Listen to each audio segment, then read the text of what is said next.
Ya Allah Bapa, bekerjalah sebelum hamba bekerja, menyiapkan hati, pikiran, seluruh keberadaan hidup kami untuk kami bisa mengerti firman-Mu, dan biarlah lewat pengertian yang benar Roh Kudus menolong kami untuk hidup benar di hadapan-Mu dan menjadi umat-Mu, orang-orang yang semakin menyukakan hati-Mu.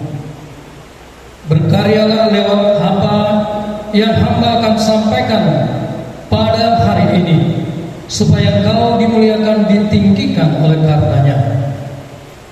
Terima kasih Bapa, kami siap dalam nama Tuhan Yesus. Haleluya, amin. Menjadi terbesar dan terkemuka, menjadi terbesar dan terkemuka. Tidaklah demikian di antara kamu. Barang siapa ingin menjadi besar di antara kamu, hendaklah ia menjadi pelayanmu. Menjadi pelayan artinya apa? Kita melakukan sesuatu untuk kepentingan orang lain di dalam Kristus, di dalam kebenarannya, di dalam kehendak Allah. Artinya kalau kita melayani, kita harus lebih dulu mengutamakan kepentingan orang lain, dengan tidak mencari kepentingan sendiri atau puji-pujian yang sia-sia. Sebaliknya, hendaklah dengan rendah hati yang seorang menganggap yang lain lebih utama daripada dirinya sendiri. Dan janganlah tiap-tiap orang hanya memperhatikan kepentingannya sendiri, tetapi kepentingan orang lain juga. Maukah kita menjadi yang terbesar? Menjadi besar, lebih besar dari orang lain? Silakan. Tapi apa? Kita harus melakukan sesuatu atau apapun yang kita lakukan sebagai kita orang percaya, sebagai kita orang-orang yang melayani. Apa yang harus dilakukan? Melakukan dan lebih mengutamakan kepentingan orang lain. Kecenderungan manusia kita yang sudah jatuh dalam dosa, melakukan apa saja pun itu muaranya untuk puji-pujian, untuk orang lain melihat kitalah yang lebih daripada yang lain. Kita inilah yang paling pantas, kita inilah yang paling baik, yang paling terkemuka, yang paling penting. Kalau kita ingin menjadi yang terbesar, kita harus menjadi pelayan untuk orang lain, untuk sesama kita, untuk umat Tuhan. Yang kedua, menjadi pelayan artinya apa?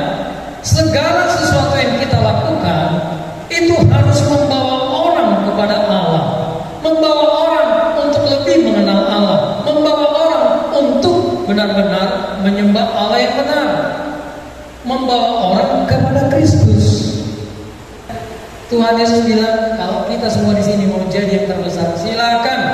Tapi dalam prakteknya, kau harus melayani semuanya.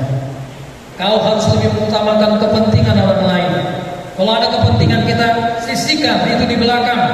Kalau ada kebutuhan-kebutuhan, apa yang menjadi keinginan-keinginan ambisi kita, sisihkan itu ke belakang. Tetapi bawa orang, layani, supaya orang cinta Tuhan, supaya orang cinta gereja ini, supaya orang cinta firman Tuhan, supaya orang-orang lain jemaat Tuhan semakin menjadi orang-orang yang setia, takut akan Allah. Sudah siap jemaat Tuhan menjadi yang terbesar? Tidak salah. Tuhan berkata, kita semua jemaat Gereja Baptis Liman Tumson, silakan siapa yang mau menjadi yang terbesar di antara kita di sini. Silakan. Tapi jalannya ini, nggak ada jalan lain, menjadi pelayan sesamanya, mengutamakan kepentingan orang lain, membawa orang lain kepada Kristus, mengesampingkan kepentingan pribadi, kita letakkan di akhir. Tetapi apa yang menjadi kebutuhan orang lain itu lakukan hanya di dalam Kristus, hanya di dalam kebenaran, hanya dan harus sesuai dengan firman Tuhan Alkitab. Mari kita melatihnya. Gak ada yang langsung jadi yang menang. Harus latihan, kadang jatuh bangun, latih lagi. Tapi suatu saat kita akan sampai di posisi itu. Menjadi hamba bagi sesama kita, menjadi hamba bagi yang lain. Dan barang siapa ingin menjadi yang terkemuka di antara kamu, hendaklah ia menjadi hamba untuk semuanya. Hamba itu artinya apa?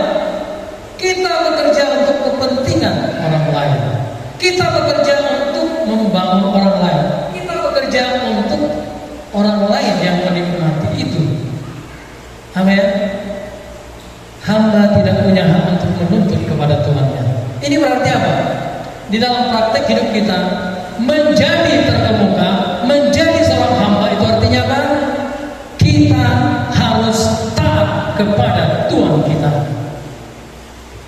Hamba berbicara ketaatan kepada Kristus, ketaatan melakukan segala sesuatu hanya untuk kemuliaan dan untuk meninggikan nama Yesus.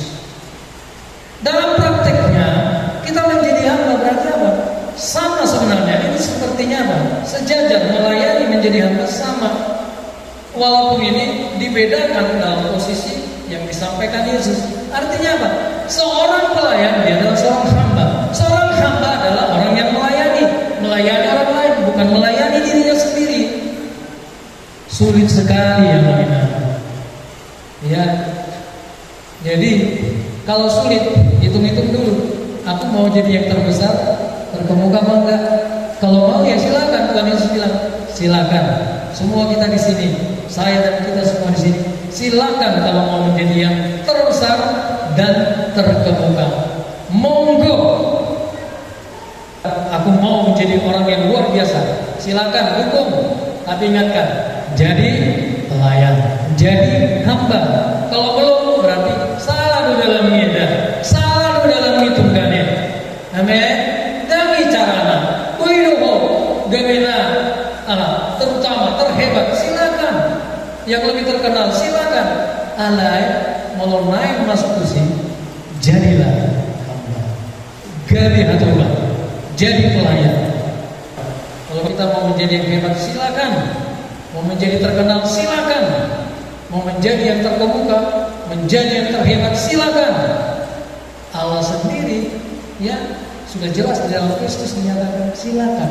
Kalau kamu ingin, berarti apa? Tuhan Yesus berkata, silakanlah kalau ingin menjadi yang terbesar dan terkemuka, tidak salah. Tapi jalannya ini anakku. Jalannya ini muridku, jalannya ini rasulku, ini jalannya. Harus siap menderita, harus siap disepelekan, harus siap tidak dihargai, harus siap tidak dianggap, harus siap menderita. Amin. Harus siap mengutamakan kepentingan orang lain, harus siap menjadi hamba, taat untuk melakukan apa yang dikatakan Tuhan atau pemimpin kita. Siap mengikuti menaatinya. Karena anak manusia juga datang bukan untuk dilayani, melainkan untuk melayani dan untuk memberikan nyawanya menjadi tebusan bagi banyak orang. Perhatikan, kalau kita ingin menjadi yang terbesar, terkemuka, berarti kita harus mengikuti keteladanan Kristus. Apa yang dilakukan Yesus, lakukan. Apa yang diajarkan Yesus, silakan pegang dan praktekkan itu. Dia datang kepada ciptaannya supaya ciptaannya tahu dia datang untuk apa? Untuk kepentingan mereka. Yesus datang ke dunia ini untuk kepentingan kita. Secara manusia sangat sulit melakukan dan hidup di dalam kriteria yang sudah ditentukan diajarkan Yesus. Harganya sangat mahal. Bagaimana kita hidup, bagaimana kita melaksanakan tanggung jawab kita, bagaimana kita hidup di hadapan Allah, hidup takut akan Allah atau tidak, itu akan menentukan posisi kita. Allah meninggikan yang satu, merendahkan yang lain. Amin. Kalau kamu mau menjadi yang ditinggikan, maka kita harus merendahkan diri. Orang yang merendahkan diri akan ditinggikan oleh Allah, dibuat menjadi besar, terkemuka di dalam kehidupan ini. Posisi kita ditentukan sikap hati kita. Bagaimana kita hidup? Kalau kita hidup menjadi seorang pelayan, menjadi seorang hamba terhadap yang lain, saya yakin setiap kita akan mendapati diri kita ditempatkan Allah di posisi yang tinggi. Amin. Maukah kita menginap gereja kita menjadi gereja yang menjadi berkat bagi gereja lain? Kita sendiri diangkat ke posisi yang lebih tinggi, yang lebih baik, maka mari kita belajar, kita semua di dalam pertolongan, di dalam pimpinan Roh Kudus, kita mulai melatih diri kita sejak dini untuk apa? Menjadi pelayan, menjadi hamba, mengikuti teladan Kristus. Ya Allah Bapa, sempurnakanlah kebenaran firman Tuhan ini, jadikan ini menjadi bagian hidup kami, di dalam kasih karunia-Mu, di dalam kemurahan-Mu, di dalam belas kasihan-Mu. Berikan kami kekuatan dan jadikan kami menjadi pelayan hamba yang mengikuti keteladanan Kristus, supaya apa yang Kau sediakan kami semua Kau bawa kepada posisi menjadi yang terbesar dan terkemuka di dalam Engkau, di dalam kasih karunia-Mu, dalam nama Tuhan Yesus. Terima kasih Bapa, dalam nama Tuhan Yesus, haleluya, amin.